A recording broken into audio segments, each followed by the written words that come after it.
Hi everyone, welcome back. Today we are going to learn how to cut cauliflower.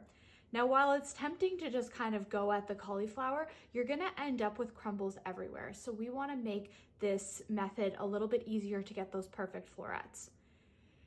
For this method, you're actually going to use two knives. So we're gonna have one small paring knife and one larger knife. So step one is to take the cauliflower and turn it over. We're gonna remove all these leaves. So some will fall off like that. For the ones that don't, I like to use the paring knife. Now you can use a bigger knife if you like. I just find this is a little bit easier for control.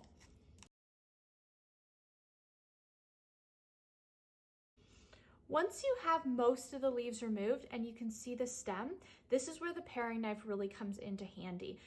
It gives you just a little bit more control, and you're gonna go around and cut out the stem.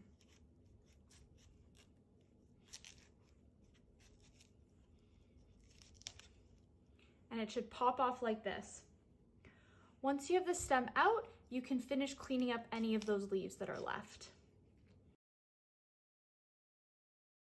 Once your cauliflower looks like this, you're ready to go. This is where I like to take my big knife with a nice firm grip, and you want to make sure that you're cutting where there are breaks between the florets. Otherwise, if you cut this part, that's where you're going to get the crumbles.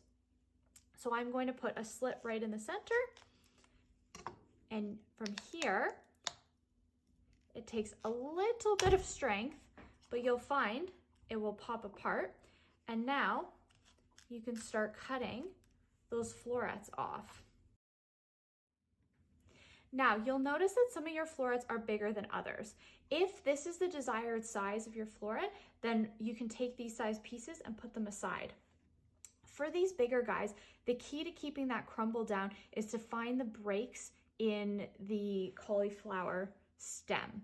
So you're gonna take your big knife and you're gonna put it through and you're gonna cut. And see how it just pops apart nicely? And you're gonna keep doing this until you have the right size floret. So the size that I like is about this. And you will get a bit of crumble, but it's a lot less than if you kind of hack at the middle. And there you have it. That's how you get perfectly cut cauliflower without all the mess.